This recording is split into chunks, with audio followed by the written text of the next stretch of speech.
porch light wasn't on. That was the first thing I noticed when I pulled into the driveway that Friday evening, around 9:15. My son always left the porch light on. His mother taught him that. She used to say a dark porch was a cold invitation, and he carried that with him even after she passed. So when I saw the house sitting there, windows glowing faintly behind drawn curtains, but the porch swallowed up in darkness, something tugged at me. Not alarm exactly, more like a splinter you can't see, but you feel every time you press down. I hadn't planned on stopping by. I'd been at the hardware store 2 towns over, picking up a part for the kitchen faucet that had been dripping for 3 weeks. The route home took me right past their street, and I thought, why not? I hadn't seen my grandson in almost 2 weeks. My son Graham worked long-haul routes for a freight company, gone 10, sometimes 12 days at a stretch, home for 3 or 4, then back out again. It was hard on the boy, harder than Graham probably realized. I parked behind my daughter-in-law's minivan and walked up the path. The grass needed cutting. The recycling bin was overflowing by the garage. Little things, but they added up to a picture that didn't sit right. I knocked on the front door and waited. My daughter-in-law, Veronica, opened it about a minute later. She was in sweatpants and a hoodie, hair pulled back, and the look on her face when she saw me was not what you call welcoming. Not hostile. More like annoyed, the way you look when someone shows up right when you've settled in for the night. "Oh," she said. Hey yourself. Thought I'd swing by and see Micah. Is he up?" Micah is my grandson. He was 12 then. He has cerebral palsy, affects his right side mostly, his arm and his leg. He uses a brace and sometimes a wheelchair on bad days. Sharpest kid you'll ever meet, though. Reads everything he can get his hands on. His mother, Graham's first wife, she passed when he was 4. Brain aneurysm. No warning. One morning she was making pancakes, and by lunch, she was gone. Graham never really got over it. None of us did. Veronica glanced behind her. He's already in bed. At 9:15? On a Friday? He had a long day. At a 9:15? On a Friday? He had a long day. You know how he gets. I didn't know what that meant, but I let it go. Mind if I just peek in and say goodnight? I brought him something. I held up a paperback I'd grabbed at the store. Some science fiction novel the kid at the register said was popular with middle schoolers. She hesitated. It was brief, just a half-second pause, but I caught it. He's probably asleep already. You could leave the book and I'll give it to him tomorrow. Now, I'm 67 years old. I've been a high school principal for 31 years before I retired. I've had teenagers lie to my face about everything from stolen hall passes to broken windows, and I've learned to read the pauses, the eye movements, the little shifts in weight. Veronica was doing that thing people do when they're managing a situation. Controlling the flow. "I'll be quick," I said, and I stepped inside before she could object. The house smelled like microwave popcorn and nail polish. The TV was on in the living room. Some reality show. Veronica's 2 daughters from her first marriage, Ashton and Kinsley, 13 and 11, were sprawled on the couch with blankets and snacks, looking perfectly comfortable. The house was warm. Toys and clothes scattered around. Lived in. I walked down the hallway toward Micah's room. Second door on the right, past the bathroom. I'd been to this house 100 times, but when I got to that door and pushed it open, the room was dark. And when I flipped the light, I stopped breathing for a moment. It wasn't Micah's room anymore. There was a sewing machine on a table by the window, bolts of fabric stacked against the wall, a dress form in the corner, bins of yarn, a cutting mat, scissors, pins. The bed was gone. The bookshelf where Micah kept his novels and his model rockets. Gone. His solar system poster, his desk, his lamp shaped like a lighthouse that his mother had given him. All gone. I turned around and looked at Veronica, who had followed me down the hall. She was standing there with her arms crossed, and this time the look on her face wasn't annoyance. It was something harder. Defiance, maybe. "Where's my grandson? I told you he's sleeping. Where?" She didn't answer. And in that silence, I heard it. Faint. Coming from below us. Through the floor. A sound I recognized because I'd heard it 1,000 times, from 1,000 kids over 3 decades. The sound of a child trying not to cry. I went downstairs.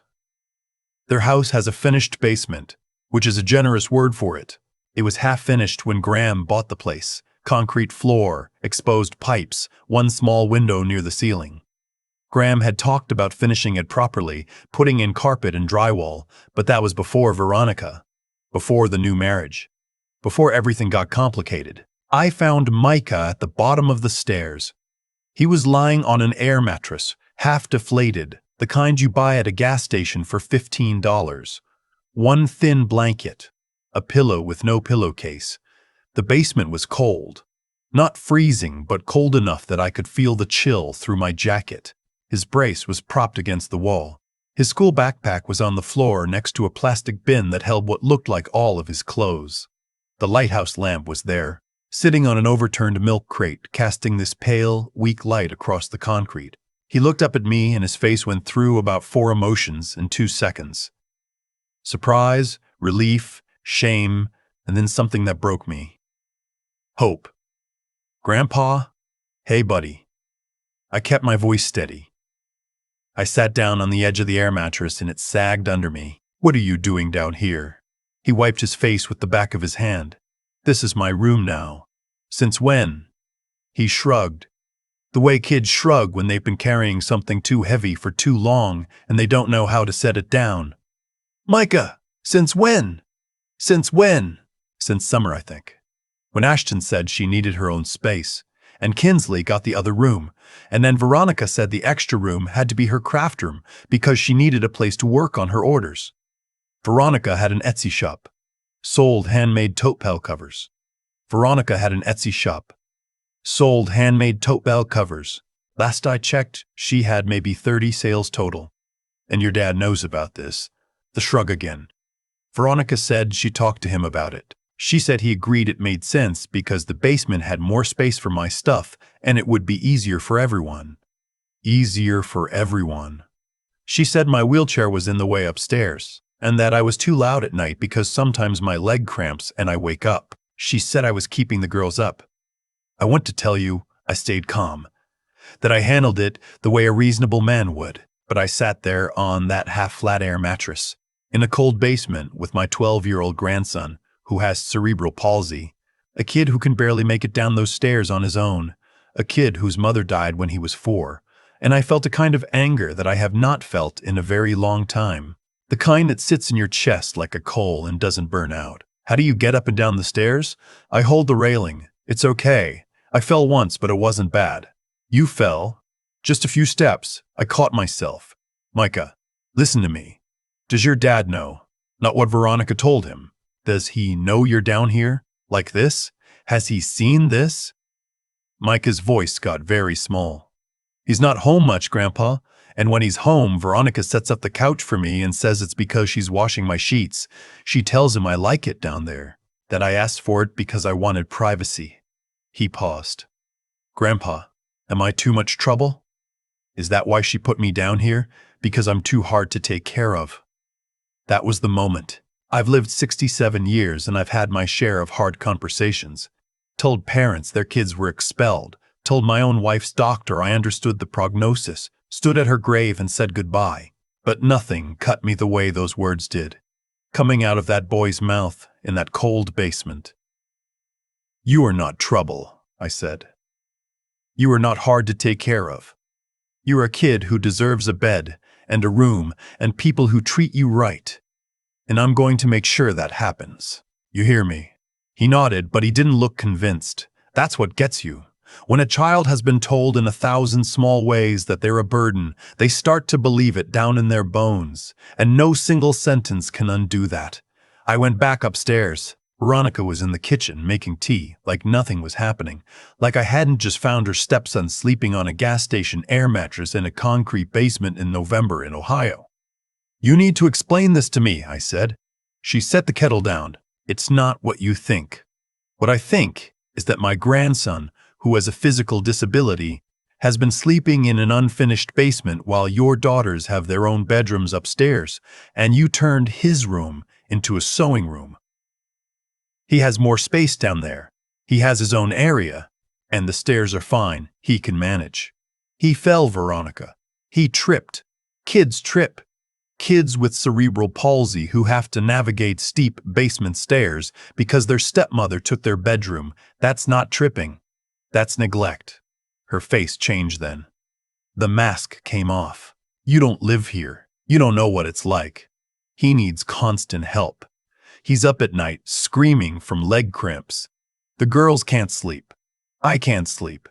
Graham's gone half the month, and I'm the one doing everything, and nobody ever asks me how I'm doing. Nobody ever says thank you. I moved his things downstairs so this family could function. This family, I said slowly, includes him. I didn't say it doesn't.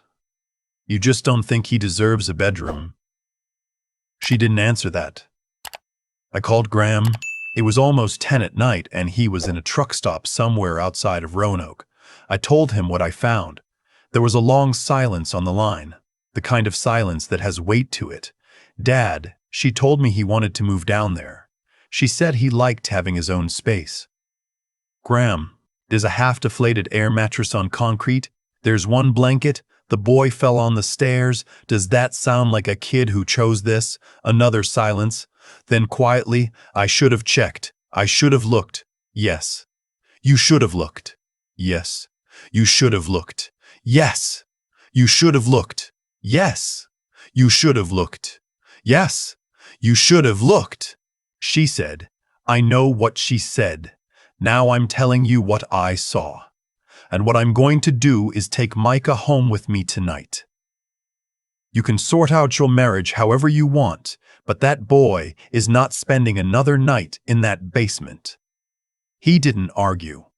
I think part of him was relieved. I went back downstairs. Micah was sitting on the air mattress with his arms wrapped around his knees, rocking slightly, which he does when he's anxious. I knelt down in front of him. Pack your things, buddy. You're coming to my house. For the weekend. For as long as you need. What about Veronica? She'll be mad. Let me worry about Veronica.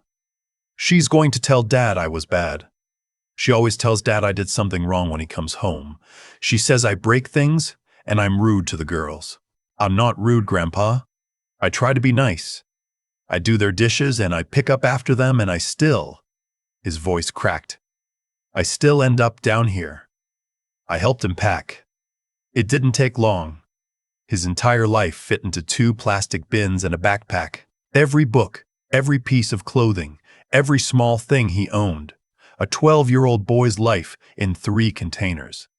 I carried the bins up, one at a time, and Micah went up the stairs slowly, gripping the railing, his bad leg dragging slightly on each step. I watched him navigate those stairs, and I thought about how many times he'd done this alone, in the dark, with no one watching, no one caring if he fell.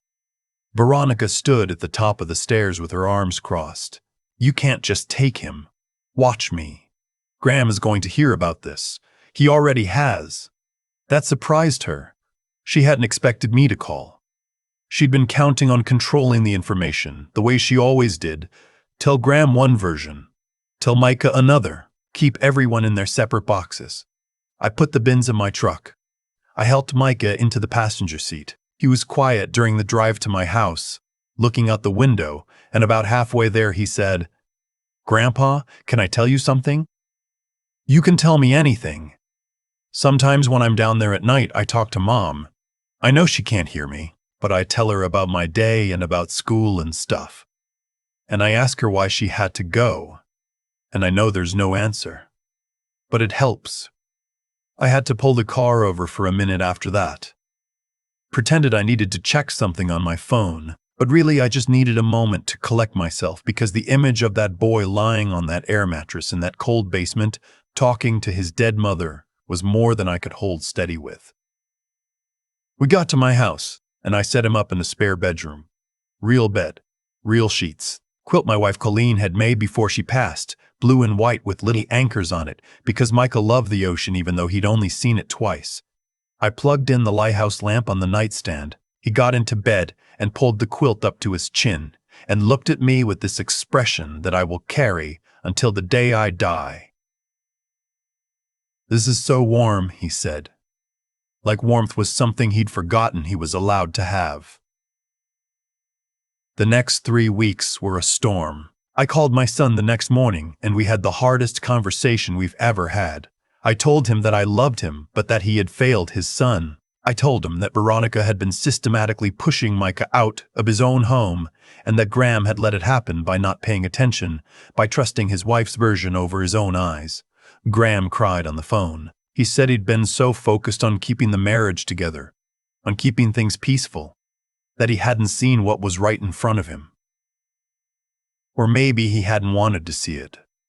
I told him that wasn't good enough, that Micah was a child, his child, and that a man's first job is to protect his kid, not protect his comfort.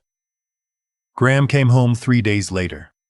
He drove straight to my house, walked in, and hugged Micah for a long time without saying anything. Micah was stiff at first, the way kids get when they've been hurt by the people who are supposed to love them, when they don't trust the gesture. But eventually he softened and put his arms around his father's neck and said, "I missed you, Dad." Graham went home that evening to talk to Veronica. "I don't know everything that was said, but I know this," she doubled down. She told him I was overreacting. She told him the basement was perfectly fine. She told him Micah was manipulating me. She told him that if he took his father's side, she'd make the divorce ugly. She told him she'd take the house, the car, the savings. Graham, to his credit, didn't back down. Maybe for the first time in that marriage, he didn't back down. He filed for divorce the following week.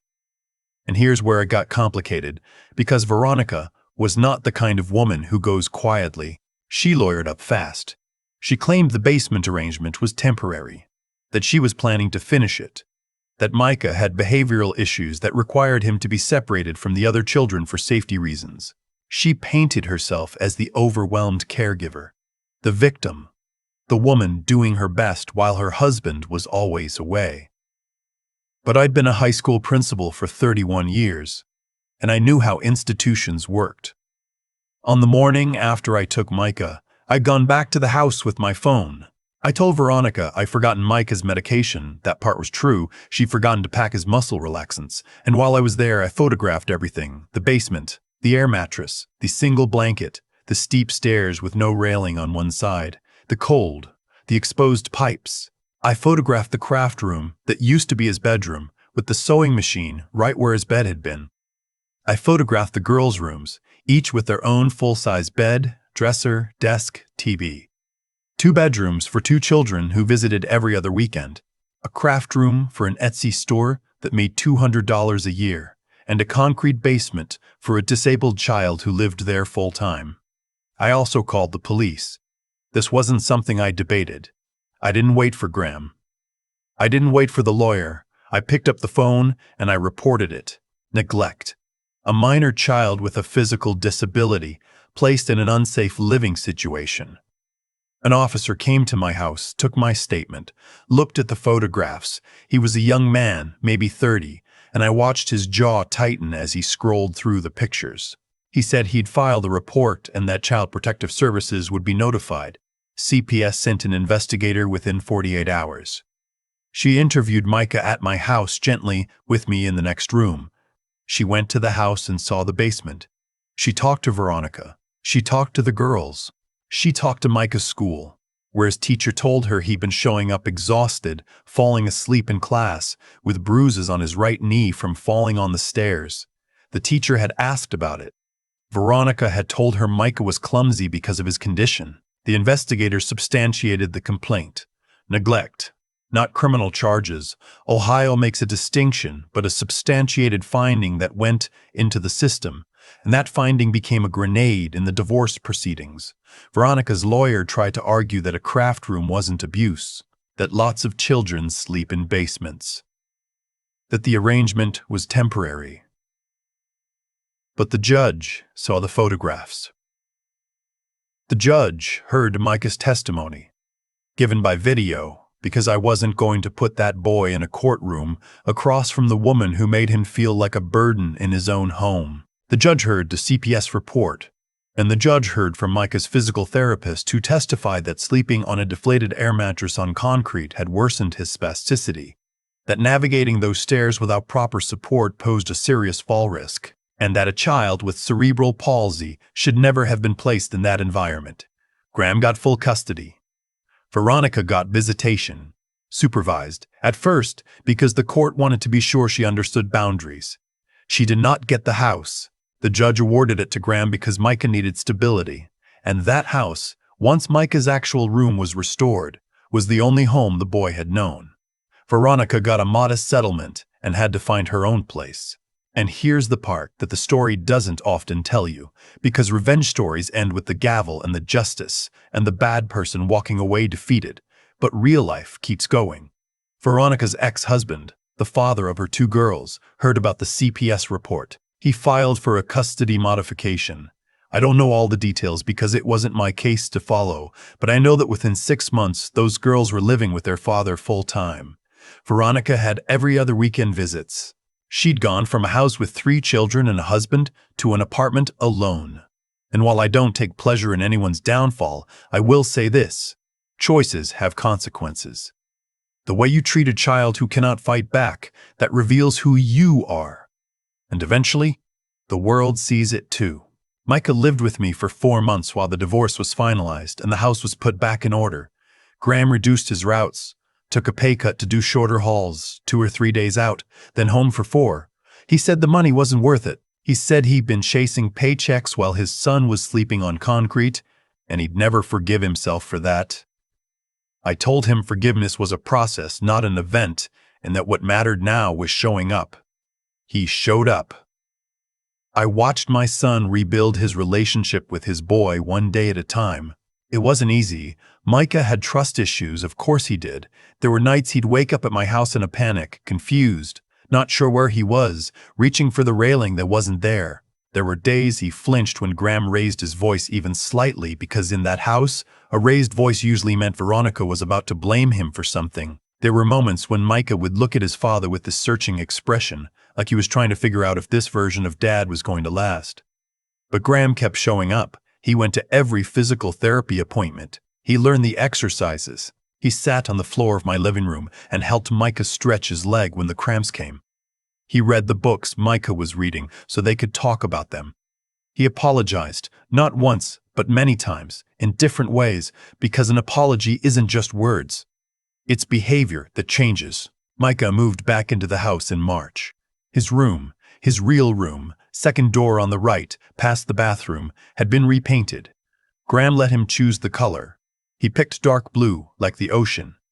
The lighthouse lamp went on the nightstand. The books went back on the shelf. A new model rocket kit sat on the desk, still in the box, waiting. I went over for dinner the first night Micah was back. Graham made spaghetti, which was one of about 3 things he could cook, and we sat at the kitchen table, the 3 of us, and Micah told me about a book he was reading, about a kid who builds a raft and sails across the Pacific. He was animated, gesturing with his good hand, his eyes bright, and for the first time in a long time, he looked like a kid. Not a burden, not a problem to be managed. A kid. After dinner, Micah went to his room to read, and Graham and I sat on the porch. The porch light was on. He'd replaced the bulb. "Dad," he said, "I need to tell you something. Go ahead." "That night you found him. If you hadn't stopped by. If you'd just driven home." He stopped. Swallowed. I don't know how long it would have gone on. Months. Maybe years. She had me convinced everything was fine. She had me so turned around I couldn't see what was happening to my own son. That's how people like her operate. They don't do it all at once. They do it in inches. I should have seen it. You see it now. He looked out at the yard. The grass was cut. The recycling bin was empty. You know what he said to me last week? He said, "Dad, I'm glad I have my room back, but I'm more glad I have you back." Like he'd lost me. Like I was the one who'd been gone. "In a way, you were." He nodded. We sat there for a while, not talking, watching the streetlights come on, and I thought about Colleen. about how she would have handled all of this with more grace and less anger than I did, but how she would have gotten to the same place. That boy, safe, warm, home. She would have moved mountains for that kid. She did move mountains for all of us, in her quiet way, every day she was alive. A few weeks later, Micah and I were in my garage. My actual garage. The one with the workbench and the tools and the space heater that makes it almost cozy. Working on that model rocket kit.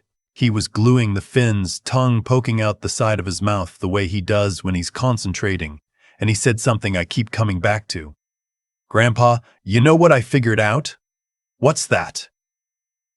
The basement wasn't about space. It was never about space. No, it wasn't. It was about me being in the way. She wanted me gone, but she couldn't send me away because then Dad would ask questions. So she just moved me down, a little at a time. First it was just for a few nights. Then it was until the room is ready. Then it was until the room is ready. Then it was just where I lived.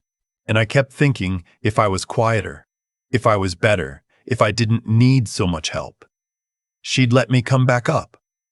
He looked at me. "That's not how it works, is it?" "No, buddy. That's not how it works. You were never the problem." I know that now. He held up the rocket, inspecting his glue job. "This one's gonna fly really high. I believe it will." The rocket didn't fly that high as it turned out. It veered left about 60 feet up and nosedived into my neighbor's flower bed. Micah laughed so hard he had to sit down in the grass, and I stood there watching him laugh.